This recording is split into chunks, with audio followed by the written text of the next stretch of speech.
So pretty recently, the CEO of RIZIN, Nobuyuki Sakakibara, met up with Dana White in Las Vegas, and I have a feeling I might know what they were discussing, because I think it might have something to do with Alejandro Pantoja and UFC 301.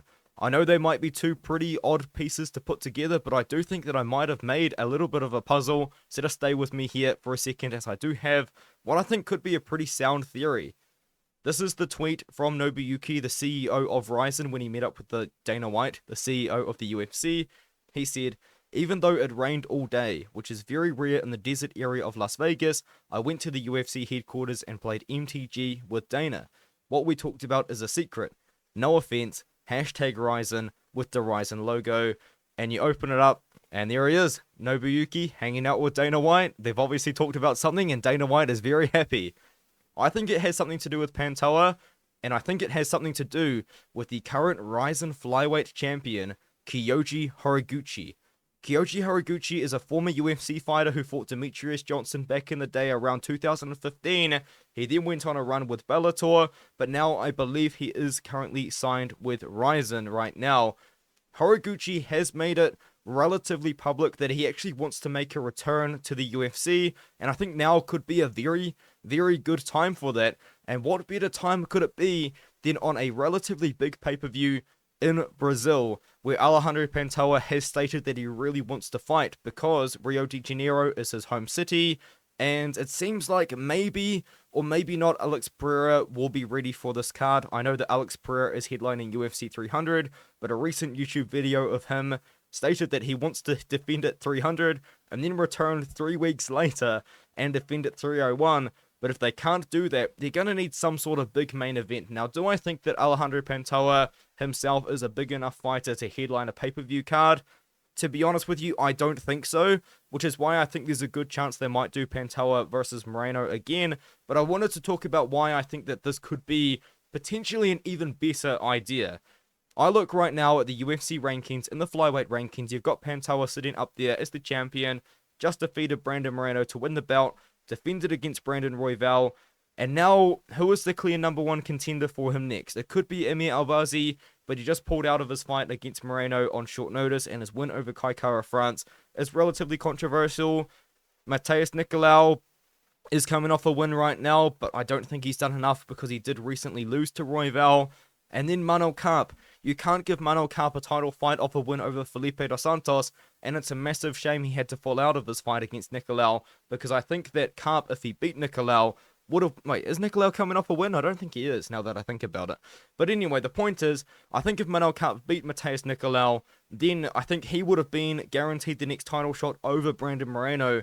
And the reason why I bring that up is, although their last fight was so close, we've already seen it so many times. You know, fans of the UFC for a long time will remember Alejandro Pantoja has not beaten Brandon Moreno once. He hasn't beaten Brandon Moreno twice. He has beaten Brandon Moreno 3 times. And I feel like a 4th fight right now just wouldn't make too much sense, because I look at Moreno's page, and this isn't me being disrespectful or hating on Moreno, because I know Moreno has, like, insane fans. He's just had so many title fights, man.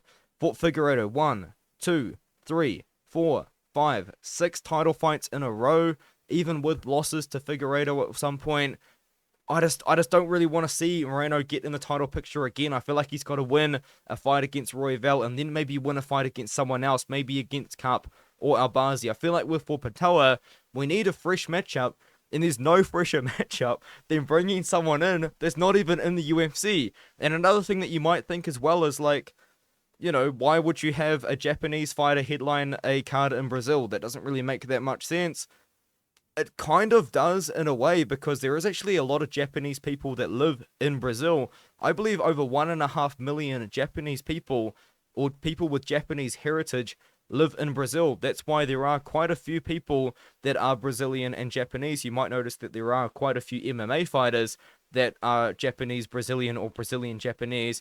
And it explains why so many Brazilian fighters actually fight on Nobuyuki Sakakibara's RIZIN cards in Japan as well, because Brazil and Japan, I guess, are kind of close countries. I don't know politically or anything like that, but there are a lot of Japanese that reside in Brazil, and I'm sure there's probably a lot of Brazilians that reside in Japan, so I feel like bringing those two kind of fighters together would also make sense. I feel like you could also argue, why would you give Haruguchi the title shot straight away? I think you could do it. I mean, he's a champion of RIZIN. The UFC obviously seem to be pretty open to marketing with RIZIN, working with RIZIN, maybe doing some sort of trade or something like that, like they did with one championship with Demetrius Johnson and Ben Askren. Who knows what they're trying to cook up here, but they're definitely trying to do something. And to be honest with you, I'm actually kind of happy for RIZIN for it, because I think RIZIN is a brilliant company. I think they're a brilliant promotion. They've been around for a long time. I mean, that's where Yuri Prohaska come up, if I'm not mistaken, at like heavyweight. He just dominated everyone at RIZIN. There's a lot of really good Japanese up-and-coming fighters from RIZIN, and the UFC has made it very obvious, and Dana White himself has made it very obvious that he wants to be able to get into the Japanese market. That's why they've signed great fighters like Rinya Nakamura. They signed that guy off Dana White's Contender Series, whose name unfortunately I forgot. But Dana White has said they're looking for the next Japanese superstar. They're really trying to build someone. They're building Tatsuro Taira right now. Rei Saruya is about to come up and be a big name for Japan, I think. I feel like this is a good opportunity for them to just throw Kyoji Haruguchi in there for a title shot. He's fought for a title before with the promotion way back when in 2015 against Demetrius Johnson.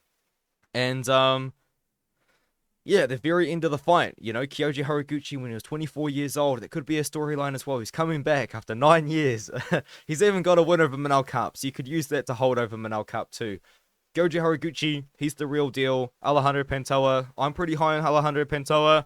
I'll be honest, I have been a little bit disappointed in his last couple of fights because they were not his last. I thought his fight against Moreno was really fun, but I think his fight against Royval, it was a little bit more boring than I expected. I thought it was going to be an absolute banger. But Pantoja did what he needed to do to win the title, sorry, and that's what he said in his post-fight interview. He did say it was a little bit boring. I like Pantoja. I'm very happy he's the champion. I think Moreno versus Pantoja is most likely to happen at 301, but this is a theory that I come up with just when I was driving around in my car, and I was thinking, I don't know how I was thinking about this, but I was, and I was like, dude, that actually makes a little bit more sense. Hopefully I verbalized it pretty well for you guys in this video. Let me know, do you think there's a real chance that Alejandro Pantoja will be fighting against Kyoji Haruguchi? Or do you think there's going to be a fighter from RIZIN like Kyoji Haruguchi to come over to the UFC for some card sometime soon? Who knows? Who knows what Nobuyuki and Dana White were trying to cook up? But it seems like they were trying to cook something up, that's for sure, because you can very clearly see Nobuyuki Sakakibara hanging out in the UFC headquarters. Yeah, there's something going on. There's something going on. I'm very excited to see it. Let's see what it could be. Let me know what you think in the comments below.